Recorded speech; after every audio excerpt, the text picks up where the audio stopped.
Foundations of Amateur Radio. Morse code is a way of communicating with people across the globe using dits and dars and the spaces between them to convey a message. It's no longer required to get an amateur license, but that doesn't mean that it's not useful. In fact, far from it. Morse is still heavily used in this hobby. I've been attempting to learn Morse code for quite some time. To do this, I was told time and time again, over and over, ad nauseum, that Morse is an auditory language. I was told that the way to success was to listen before sending, to be able to decode before ever touching a key, and to learn with tapes. I also was told that if I learned it slowly, I'd run into trouble later on, when I wanted to hear a beacon, which identifies itself with much faster Morse code. Morse is an interesting phenomenon. We describe it in words in day-to-day terminology as having dots and dashes, which is how the International Telecommunications Union, the ITU, defines it. But I have been assured that I should think of it in terms of dits and dars, because that more closely mimics the sound of the language, and from my current experience, I have to agree. This is an audio language, and it's defined in terms of how long a dit takes to transmit. A dit is one time unit. A dar is 3 dits. The space between a dit and a dar within one letter is 1 dit. The space between 2 letters is 3 dits, and the space between 2 words is 7 dits.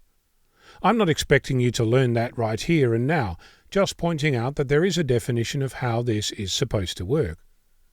If you make a dit last longer, everything else lasts longer, so determining how fast you're sending something is not simple to do.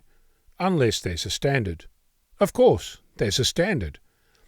The way that the speed in Morse is defined is by counting how many times a standard word can be sent per minute.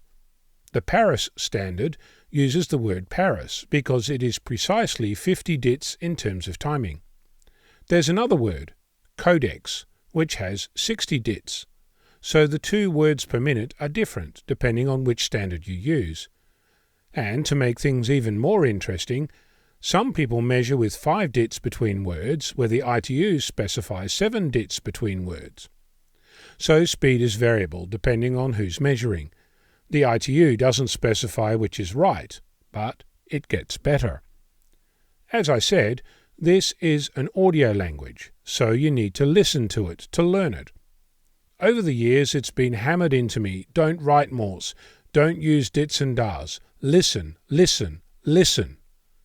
I did. At 25 words per minute, at whatever standard that was calculated, I can now hear Morse. That is, I can detect the gaps between letters and words and I can hear the rhythm of the code. Great. So I'm done, right? Not so fast. While I can hear the individual letters, I still don't actually know what a G sounds like, or what makes the letter X, or an open parenthesis, or a question mark. Easy. Look them up, learn the sound, done. Morse code is a standard, right? Right? Seriously, Morse code is a standard, right? No. Not so much. Not even a little bit. If you search the globe for Morse code charts, so you can look up a question mark, you'll end up with hundreds of different charts. Everyone agrees the letter A, or alpha, is dida, but they cannot even agree that N, November, is dadit. Some show the difference between an open and a closed parentheses. Others use the same character. There's charts that put dits and dars inside the letters of the alphabet, but don't specify in which order the parts are heard. The Wireless Institute of Australia doesn't even appear to bother specifying.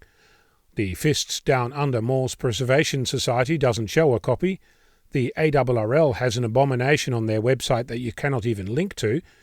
The ACMA defines the end of transmission as a cross, and then there are the special ones. Survival charts and PowerPoint slides and using words to describe a symbol, so you can know that a fraction bar is da-did-it-da-dit, but you don't actually know what it looks like. You'll be pleased to learn that the ITU actually publishes a document, ITU-R-M.1677-1, last updated in October of 2009. that specifies the International Morse Code.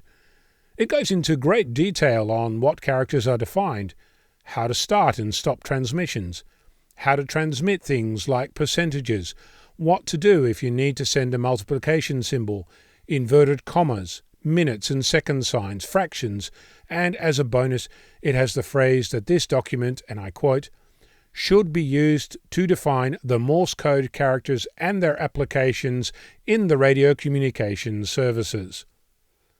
Nothing quite like a standard that should be adopted rather than must be adopted. The ITU also tells us that, quote, the code needs to be updated from time to time to meet the needs of the radio communications services.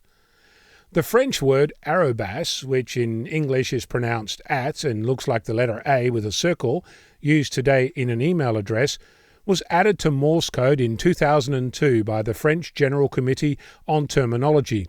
Quick off the mark for a symbol that appeared on a typewriter in 1889 and first used in an email address in 1971. But if you look for an exclamation mark, an ampersand, a dollar symbol, a semicolon or an underscore, you won't find anything about it in the ITU standard. Oh, here's a fun fact.